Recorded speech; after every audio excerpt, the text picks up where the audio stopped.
72 tahun Gereja Kristen Maranatha Indonesia GKMI bersinode.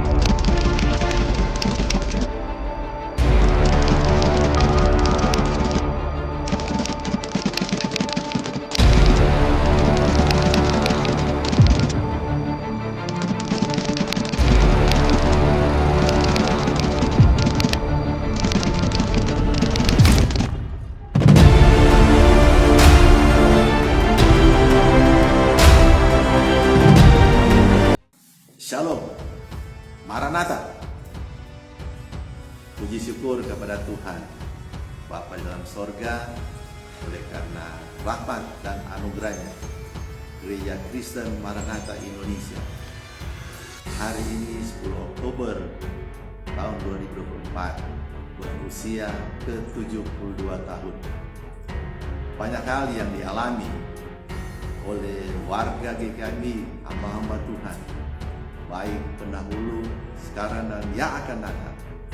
Tapi saya percaya dengan setiap pengalaman rohani oleh Roh Kudus akan membawa kita semakin kuat dalam Tuhan, sehingga visi misi Gereja Kristen Maranatha Indonesia menjadikan umat Tuhan yang sempurna untuk menyambut kedatangan Tuhan Yesus Kristus akan tercapai. Untuk itu Tuhan yang dimuliakan, dan sebagai Ketua Umum Gereja Kristen Maranatha Indonesia mengajak bagi seluruh warga Gereja Kristen Maranatha Indonesia yang ada di Indonesia, yang ada di luar negeri, Amerika, Malaysia, dan puji Tuhan dalam waktu dekat akan ke negara-negara yang lain, untuk tetap semangat mengandalkan Tuhan dalam pelayanan, mengandalkan Roh Kudus dalam setiap pelayanan kita. Karena hanya dengan Roh Kudus kita dapat melakukan segala perkara yang besar. Ya, Kristen Maranatha Indonesia diawali, dibangun oleh Roh Kudus, dan kita harus mengakhiri juga dengan Roh Kudus untuk kemuliaan nama Tuhan. Dirgahayu Gereja Kristen Maranatha Indonesia yang ke-72 jadi berkat bagi warga GKMI dan bagi dunia di mana Tuhan menempatkan kita ada dan berada untuk kemuliaan nama Tuhan. Haleluya. Shalom, Maranatha.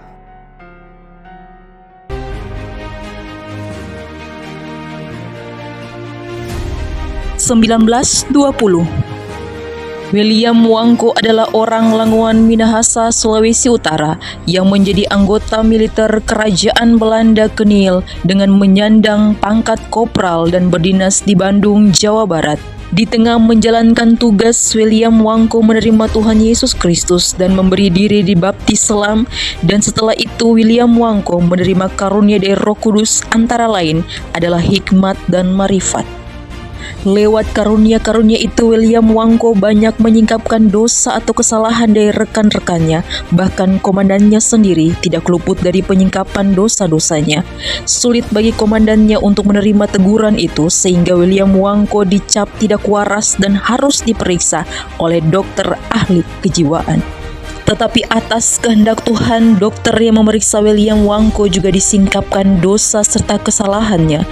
Dokter tidak terima atas teguran itu dan menjadi marah dan malu, sehingga mengeluarkan surat keterangan bahwa William Wangko memang sakit jiwa dan harus dipensiunkan dini di tahun 1920. Dan William Wangko dipulangkan ke kampung halamannya, Languan Minahasa, Sulawesi Utara. Sekembalinya William Wangko ke kampung asalnya, William Wangko menjadi anggota jemaat di Pingser Bewehing, dan mulailah gerakan karismatik yang akan menjadi cikal bakal terbentuknya Gereja Kristen Maranatha Indonesia. 1925. Pada bulan April, William Wangko sudah berada di Languan, Minahasa, Sulawesi Utara. Dari beliaulah gerakan karismatik mulai terjadi yang membawa terang Roh Kudus di Languan. Pelayanannya melalui kesaksian pribadi dan juga disertai tanda-tanda ajaib, kesembuhan ilahi, banyak penyingkapan dosa dan kesalahan, nubuatan-nubuatan, bahkan orang mati pun dibangkitkan. Semua peristiwa itu mengingatkan kita akan perbuatan Tuhan Yesus Kristus. Salah satu yang mengalami kebangkitan dari kematian adalah Bapak Habel Lumangkun, warga desa Amongena Langowan, dan beliau masih hidup 10 tahun lagi. Perbuatan ajaib lainnya adalah seorang Bapak Dolo Flumingas, warga desa Manembo Langowan. Kepalanya dipaku dari kiri tembus ke kanan. William Wangko mencabut paku itu dan berkata, "Dalam nama Tuhan Yesus sembuh," dan beliau langsung sembuh dan tidak mengalami kematian. Nubuatan dari William Wangko juga sangat mencengangkan banyak orang. Sebelum Perang Dunia Kedua, ada beberapa rumah di Langowan yang dia tunjuk dengan tongkatnya dan berkata, suatu waktu rumah-rumah ini akan hancur kena bom, dan hal itu terjadi. Tapi ada satu rumah milik keluarga Sigar lagi yang berada di samping gedung gereja Gemim Sentrum Langowan yang tidak ditunjuk oleh William Wangko. Rumah tersebut tidak kena bom. Di pasar Amongena, William Wangko karena dipenuhi Roh Kudus, ia berlari-lari sambil membawa bantal guling. Dan memang hal itu terjadi ketika bom berjatuhan. Ada seorang ibu yang berlarian ke sana kemari membawa bantal guling yang dia sangka adalah bayinya. Karena ketakutan dan kebingungan, bukan bayi yang dia bawa tapi bantal guling. Nubuatan lainnya ketika ada ibadah kedukaan di sekitar gereja Gemim Sentrum Langowan, William Wangko mengambil uang di kotak persembahan dan melemparkannya sambil berkata bahwa uang itu tidak berlaku lagi. Setelah itu William Wangko mengambil bendera Belanda dan membuangnya ke tanah serta berkata Belanda tidak akan ada lagi, dan terjadi bahwa Belanda kalah dari Jepang. Tapi karena tindakannya ini William Wangko dianggap ekstremis. William Wangko sering berjalan keliling di Langowan dan berseru agar orang bertobat dan sungguh-sungguh mencari Tuhan. William Wangko sering berjalan keliling di Langowan dan berseru agar orang bertobat dan sungguh-sungguh mencari Tuhan. Dan suatu waktu, William Wangko berjalan dengan baju yang compang-camping, lusuh dan penuh tambalan. Dan beliau berkata bahwa orang Minahasa akan mengalami penderitaan dan kesusahan, di mana kain untuk baju sangat terbatas, 1 meter, 2 meter kain untuk satu keluarga. 1935, oleh karena beberapa permasalahan yang terjadi di antara pimpinan gereja, antara lain menyangkut pekerjaan Roh Kudus, maka gereja Peinster Bewehing tersebut mengalami perpecahan, yaitu sebagian jemaat mengikuti Bapak Lawrence Sumarau dan sebagian jemaat lagi mengikuti Bapak William Wangko. Selanjutnya, gerakan karismatik di bawah pimpinan Bapak William Wangko berjalan terus, dan melalui persekutuan tersebut, kuasa Tuhan dinyatakan dan mujizat terus terjadi, dan semakin banyak orang percaya dan masuk dalam persekutuan ini. Sejak tahun 1938, pemerintah Belanda mulai mencurigai kegiatan karismatik ini, di mana anggota persekutuan ini mulai dikejar-kejar oleh pemerintah Belanda. Pemerintah Belanda mulai menganggap bahwa kelompok karismatik ini sangat berbahaya dan mempunyai hubungan dengan kelompok Gerakan Kemerdekaan Indonesia, sehingga pemerintah Belanda menamakan kelompok karismatik ini sebagai kelompok ekstremis yang berbahaya bagi kelangsungan hidup pemerintah Belanda di Indonesia. 1940. Karena pemakaian Tuhan atas William Wangko yang bernubuat bahwa Belanda akan kalah, William Wangko beserta kelompok persekutuan doanya dianggap sebagai ekstremis atau pemberontak, dan lebih diperparah lagi oleh fitnahan yang mengatakan bahwa William Wangko kurang waras dan terganggu jiwanya. Karena berbagai macam alasan di atas, William Wangko ditangkap oleh Belanda, dan untuk mencari kebenaran tentang kesehatan jiwanya, akhirnya William Wangko diperiksa oleh dokter ahli jiwa di RSJ Sario, Manado. Dan ternyata peristiwa di Bandung terulang lagi. Dokter yang memeriksa kesehatan mentalnya beliau justru disingkapkan dosa dan kesalahannya. Dan hasilnya, dokter pun marah dan tidak terima tentang penyingkapan dosa-dosanya. Dan akhirnya memberikan surat keterangan bahwa William Wangko memang sakit jiwa. Belanda akhirnya mengambil kebijakan untuk mengasingkan William Wangko ke Lawang, Jawa Timur sebagai pemberontak atau ekstremis. William Wangko dipenjara, tapi bukan di penjara biasa, tapi di RSJ Dr. Rajiman Bedio Diningrat, Kota Lawang, Jawa Timur yang sudah berdiri sejak 1902. Salah satu cara Belanda untuk menyingkirkan tahanan politik yang dianggap berbahaya dengan memasukkan atau memenjarakan di RSJ. Sepeninggalan William Wangko, bagaimanakah nasib gerakan karismatik dengan persekutuan doanya di Lawang? Ternyata sebelum William Wangko diangkut ke atas kapal uap milik Belanda yang bernama Bonteku di tepi pantai Sario, William Wangko berkata kepada Gerard Rawung sambil menyepak kakinya dan memukul kepala Gerard Rawung dengan Alkitab besar, dan William Wangko berkata dalam bahasa daerah kepada Gerard Rawung, "Core tememboy parungan taru-taruyan nange sesidang jemaat," yang artinya, Gerard, kamu yang harus melanjutkan memimpin persekutuan doa ini. Gerard Rawung tidak marah atas cara William Wangko tersebut, tapi dengan rendah hati ia berlutut dan berkata, "Haleluya, haleluya, haleluya." Dan dengan demikian Gerard Rawunglah yang dipercayakan menerima tongkat estafet kepemimpinan persekutuan doa di Langwan, dan tetap melakukan ibadah di tempat-tempat tertentu di perkebunan di sekitar Langwan untuk menghindari kejaran tentara Belanda. 1942 sampai 1945, di masa pendudukan Jepang, ibadah tetap dilaksanakan di tempat penyingkiran, dan untuk pertama kalinya kelompok persekutuan doa ini membentuk pengurus, yaitu Ketua Gerard W. Rawung, Panitera Herbert Su Ober meninggal tahun 1950 diganti oleh Roland Sambeka. Penyimpan Albert Rawung, anggota Paul Londa, Paul Kembuan, Roland Sambeka, David Manaroinsong, Klas Oro, Arnold Makaraung, Habel Tumangkeng, dan Victor Tu. Pada tahun 1945, pelayanan ini menggabungkan diri dan berafiliasi dengan Gereja Masehi Injil di Minahasa, Gemim, di Langoan dengan syarat antara lain ibadah dilaksanakan oleh kelompok karismatik ini mulai pukul 7 sampai dengan pukul 9 WIB. 1948 terjadi perbedaan asas tentang baptisan sehingga kelompok karismatik ini memisahkan diri dari Gemim dan selanjutnya menggabungkan diri dengan Gereja Bahtera Injil pimpinan Dominik Kawet dan menamakan diri sebagai Gereja Bahtera Injil II yang berkedudukan di Desa Amongena Langoan. Penggabungan ini berjalan sampai dengan tahun 1951. Melepaskan diri dari Gereja Bahtera Injil II karena adanya perbedaan asas pengajaran menyangkut penggunaan bahasa lidah dalam setiap ibadah, di mana Dominik Kawet tidak menerima pekerjaan Roh Kudus tersebut serta beberapa permasalahan lainnya.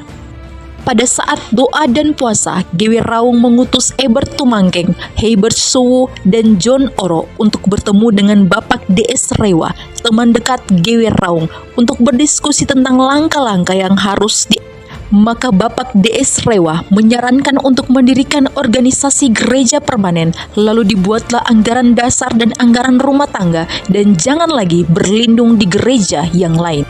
Lalu utusan Gewi Rawung bertanya, apa nama gereja yang akan didirikan? Jawab D.S. Rewa, Maranatha, artinya Tuhan Yesus datanglah. Para utusan melaporkan kepada Gewi Rawung tentang hasil pembicaraan dengan D.S. Rewa dan sangat terkesan dengan hasil pembicaraan tersebut. Maka diadakan rapat pucuk pimpinan yang menghasilkan dua keputusan. Pertama, menugaskan kepada pendeta A.B. Tering untuk menyusun anggaran dasar dan anggaran rumah tangga gereja. Kedua, mendirikan organisasi gereja dengan nama Gereja Kristen Maranatha. Maka di akhir tahun 1951, nama Gereja Bahtera Injil diturunkan dan diganti dengan nama Gereja Kristen Maranatha. 1952, karena kondisi waktu itu dan dipaksa oleh keadaan, maka pada bulan Januari, persoalan antara kelompok karismatik dengan Dominik Kawet ini diselesaikan melalui sidang di Pengadilan Negeri Manado. yang menghasilkan kelompok karismatik di bawah pimpinan GW Raung secara resmi berdiri dengan nama Gereja Kristen Maranatha dan telah disahkan secara resmi oleh pemerintah Minahasa yang berkedudukan di Manado melalui kantor urusan agama pada tanggal 10 Oktober 1952 dan ditetapkan sebagai pucuk pimpinannya adalah GW Raung. 1954 Konferensi pertama. Ketua Pendeta Gerard Wilhelmus Raung, Wakil Pendeta Ayub Benyamin Tering, Panitera Paul Londa, Wakil David Manaroinsong, Penyimpan Paul Kembuan, Wakil Albert Raung, Komisaris Nicholas Oro, Victor Luther Tuyu, William Ante, Herbert Tumangkeng, Johan Lumangkun. 1956 Konferensi kedua periode 1956-1958 Ketua 1 Pendeta Gerard W. Raung, Sekretaris 1 David Manaroinsong. 1958 Konferensi ketiga periode 1958-1960 Ketua 1 Pendeta Gerard W. Raung, Sekretaris 1 Pendeta Rulan Sambeka. 1960 Konferensi keempat periode 1960-1962 Ketua 1 Pendeta Gerard W. Raung, Sekretaris 1 Pendeta Albert Ante. 1962 Konferensi kelima periode 1962-1964 Ketua 1 Pendeta Gerard W. Raung, Sekretaris 1 Pendeta Albert Ante. 1964 Konferensi ke-6 periode 1964-1966 Ketua 1 Pendeta Gerard W. Raung, Sekretaris 1 Pendeta Anil Lumangkun. 1966 Konferensi ke-7 periode 1966-1968 Ketua 1 Pendeta Gerard W. Raung, Sekretaris 1 Nicholas J. Rumondor. Terjadi perubahan nama dari Gereja Kristen Maranatha menjadi Gereja Kristen Maranatha Indonesia GKMI. 1968 Konferensi ke-8 periode 1968-1970 Ketua Umum Pendeta Gerard W. Raung, Sekretaris 1 Pendeta Lendert H. Longkutoy. 1970 Reformasi pembaharuan di mana kata konferensi diubah menjadi musyawarah besar ke-9 dan dalam musyawarah besar terpilih kembali Ketua Umum Pendeta Gerard W. Raung, Sekretaris 1 Pendeta Lendert H. Longkutoy. Di tahun yang sama, GKMI menerima penggabungan 40 sidang dari Ujung Pandang dan Tanah Toraja di bawah pimpinan Pendeta Thomas Baker dan Pendeta J. Wawo Runtu. 1972, 31 Juli GKMI sebagai organisasi telah diakui oleh pemerintah dan terdaftar pada Departemen Agama RI Direktorat Jenderal Bimas Kristen Protestan dengan nomor pendaftaran DD-P-Romawi 7-84-672-1972. Surat terdaftar ini dilakukan oleh Pendeta Jori E. Sumual sebagai anggota pimpinan pusat. Dan sejak itu, GKMI berhak menyebarluaskan ajarannya ke seluruh Indonesia. 1974, Mubes ke-10 periode 1974-1979 memilih Ketua Umum Pendeta Gerard W. Raung, Sekretaris 1 PDM J.E. Sumual, menetapkan pelaksanaan Mubes 4 tahun sekali. 1979, Mubes ke-11 periode 1979-1983 memilih Ketua Umum Pendeta Gerard W. Raung, Sekretaris 1 Pendeta Lendert Longkutoy, mengubah Mubes Musyawarah Besar menjadi Munas Musyawarah Nasional. GKMI terus melakukan perubahan dan ekspansi keluar daerah Sulut. Perjuangan yang tidak kenal lelah melalui Pendeta Theo Robot membuka sidang-sidang baru di DKI Jakarta, Jabar, dan Jateng. 1983, Munas ke-12 memilih pimpinan pusat periode 1983-1987, Ketua Umum Pendeta Gerard W. Raung, Sekretaris 1 Pendeta Yoce J. Laluyan. 1983, Munas ke-12 memilih pimpinan pusat periode 1983-1987, Ketua Umum Pendeta Gerard W. Raung, Sekretaris 1 Pendeta Yoce J. Laluyan. 1987, karena kesalahan perhitungan tahun-tahun penyelenggaraan Munas oleh panitia, maka ditetapkanlah Munas ke-13 menjadi Munas ke-12. Kemudian mengubah kata pimpinan pusat menjadi pengurus pusat. Pengurus pusat terpilih periode 1987-1991, Ketua Umum Pendeta Herbert Suwo, Sekretaris Umum Pendeta Yoce J. Laluyan. Menyempurnakan anggaran dasar dan anggaran rumah tangga disesuaikan dengan Undang-Undang Nomor 8 Tahun 1985 tentang Organisasi Kemasyarakatan. 1988, pembaruan dan penyesuaian nomor terdaftar dari GKMI pada Departemen Agama Direktorat Jenderal Bimas Kristen Protestan menjadi 154-1988. 1991, Munas ke-13, pengurus pusat terpilih periode 1991-1995, Ketua Umum Pendeta Herbert Suwo, Sekretaris Umum Dr. Randes J. E. Sumual MDiv. 1995, Munas ke-14, pengurus pusat terpilih periode 1995-1999, Ketua Umum Pendeta Dr. Herbert Suwo STH, Sekretaris Jenderal Pendeta Yoce J. Laluyan MA. Mengubah Munas Musyawarah Nasional menjadi Mubes Musyawarah Besar. 1999, Mubes pengurus pusat terpilih periode 1999-2003, Ketua Umum Pendeta Yoce J. Laluyan MA, Sekretaris Jenderal Pendeta Robi Lempas STH.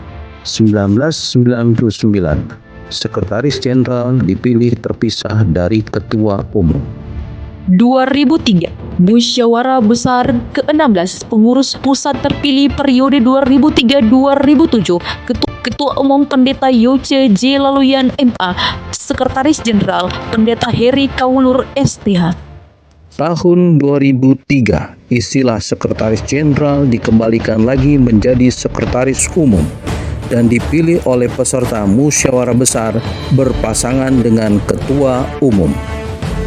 2007, Musyawarah Besar ke-17, pengurus pusat terpilih periode 2007-2012, Ketua Umum Pendeta Glenn Gow, Sekretaris Umum Pendeta Dr. Randes H.B. Suwo STH MSc. 2012, Musyawarah Besar ke-18, pengurus pusat terpilih periode 2012-2017, Ketua Umum Pendeta Glenn Gow, Sekretaris Umum Pendeta Dr. Randes H.B. Suwo STH MSc. Kemudian di tahun 2015, Sekretaris Umum diganti oleh Pendeta Dr. Robi J. A. Lempas MTH.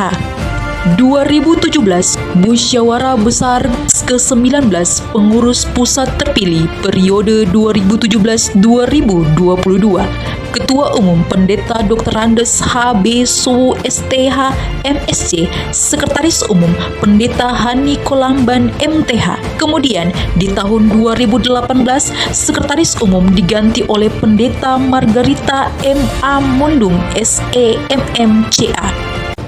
2022, Musyawarah Besar ke-20, pengurus pusat terpilih periode 2022-2027, Ketua Umum Pendeta Dr. Robi J. A. Lempas MTH, Sekretaris Umum Pendeta Calvin Sualang SH STH.